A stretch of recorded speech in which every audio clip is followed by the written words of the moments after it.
किंगक्वान की राजकुमारी को यह गलतफहमी थी कि मैं एक ऐसा गरीब कॉलेज स्टूडेंट हूं जिसे ठीक से खाना भी नसीब नहीं होता।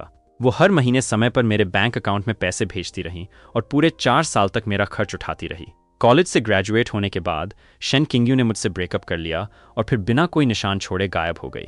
मैं अभी कुछ समझ भी नहीं पाया था कि उसका मोबाइल नंबर बंद हो चुका था। उसके सभी सोशल मीडिया अकाउंट भी डिलीट हो चुके थे। 3 दिन बाद उसका वकील मेरे पास आया और मुझे एक गिफ्ट ट्रांसफर एग्रीमेंट दिया। उसमें लिखा था कि शेन किंग्यू अपनी एक विला, एक लग्जरी कार और 18 मिलियन की जमा राशि बिना किसी शर्त के मुझे उपहार में दे रही है। उसने इसे हमारे 4 साल के रिश्ते का धन्यवाद कहा था। तभी मुझे समझ आया कि उसने मुझे सचमुच एक गरीब लड़का समझ रखा था। लेकिन सच तो ये था कि मुझे कभी पैसों की कमी नहीं रही। जब मैं शेन किंग्यू के साथ रिश्ते में था तब मैंने उससे कहा भी था कि मेरे घर की आर्थिक स्थिति काफी अच्छी है, लेकिन उसने पूरे आत्मविश्वास के साथ मेरी बात काट दी थी। तुम चाहे जितने अमीर हो, मुझसे ज्यादा अमीर नहीं हो सकते।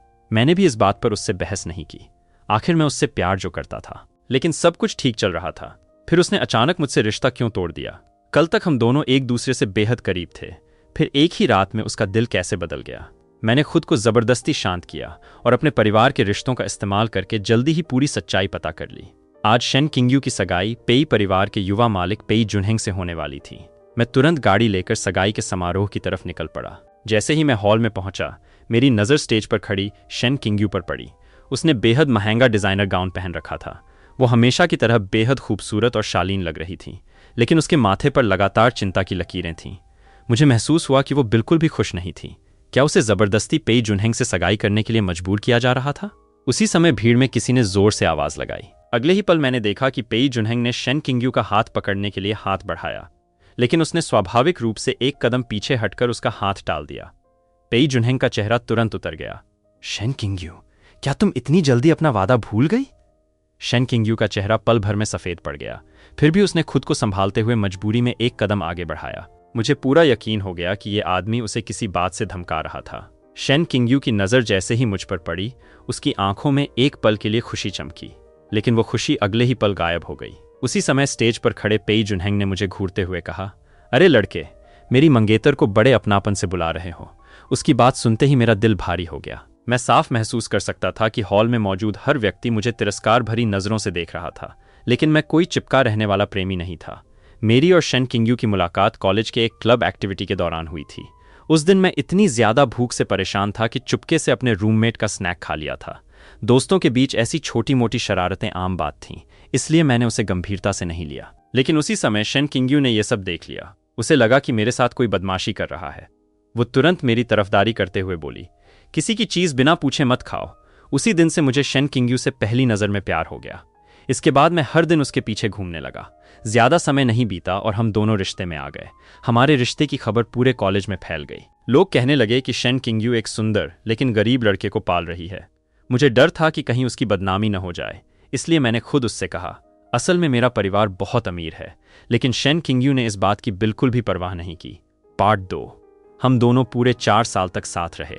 हमारे रिश्ते में कोई बड़े उतार चढ़ाव नहीं आए, लेकिन हमारा प्यार हमेशा मीठा और गहरा बना रहा। इसी वजह से शेन किंग्यू का अचानक मुझसे रिश्ता तोड़ देना मेरे लिए स्वीकार करना बेहद मुश्किल था। मैं सिर्फ ये जानना चाहता था कि आखिर उसकी क्या मजबूरी थी। तो तुमने मुझसे सिर्फ इस आदमी से शादी करने के लिए ब्रेकअप किया? मैंने भौहें सिकोड़ते हुए शेन किंग्यू की तरफ देखा। मेरी बात सुनते ही शेन किंग्यू तेजी से मेरे सामने आई और बिना किसी हिचकिचाहट के मेरे गाल पर एक थप्पड़ मार दिया। मैंने तुम्हें यहां से जाने के लिए कहा था, क्या तुम्हें समझ नहीं आता? मैंने उस थप्पड़ से बचने की कोई कोशिश नहीं की, क्योंकि शेन किंग्यू ने ऊंची हील पहन रखी थी। मुझे डर था कि अगर वो ज्यादा जोर लगाएगी तो कहीं उसका संतुलन न बिगड़ जाए और वो गिर न पड़े। मैं अपने आप पर हंस पड़ा। शेन किंग्यू अब किसी और से शादी करने जा रही थी, लेकिन मैं अभी भी उसकी चिंता कर रहा था। क्या मैं सचमुच इतना गिर चुका था? मैंने उसकी आंखों में देखते हुए पूछा, तुम बिना कुछ बताए ऐसे कैसे चली गई? एक बार भी मुझे कोई वजह नहीं बताई। ये मेरे साथ बिल्कुल भी न्याय नहीं है। शेन किंग्यू ने ठंडे स्वर में जवाब दिया, घर, गाड़ी और पैसे, सब कुछ तो तुम्हें दे दिया है। अब तुम्हें और कैसा न्याय चाहिए?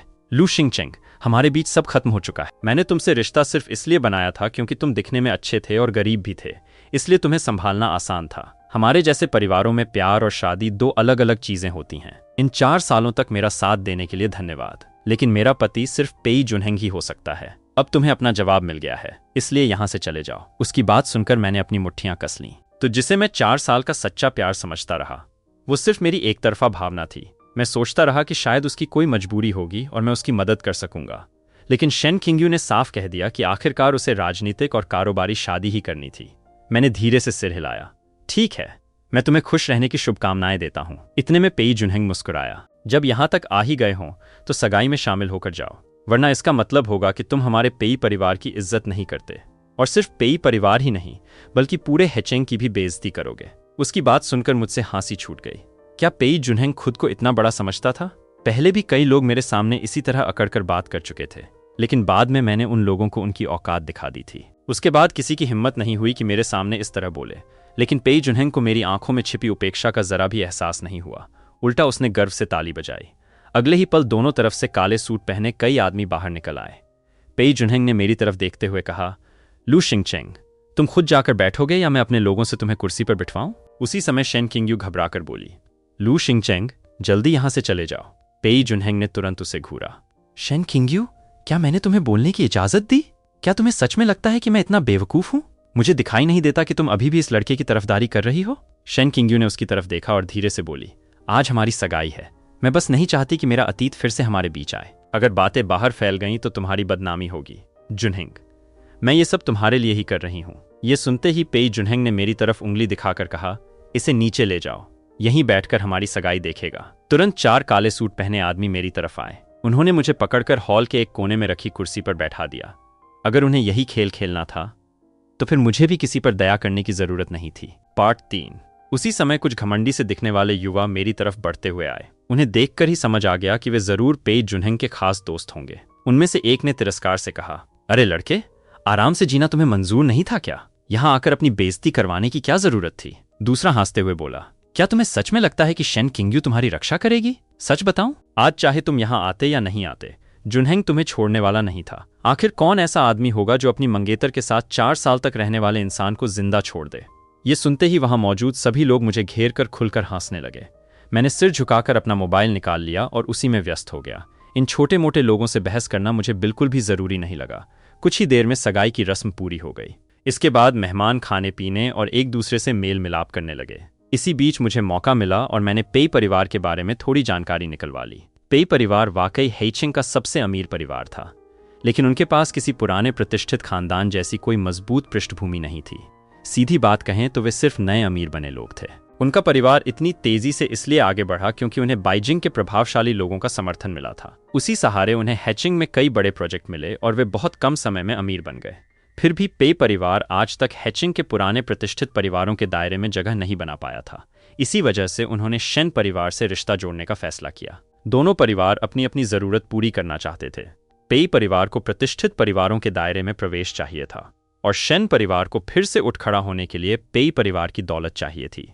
उसी समय एक छोटी सी लड़की, जिसका चेहरा कुछ हद तक शेन किंगयू से मिलता जुलता था, मेरे पास आकर बैठ गई। उसने धीमी आवाज में कहा, मेरा नाम शेन किंगवू है। मैं तुम्हारी एक्स गर्लफ्रेंड की छोटी बहन हूं।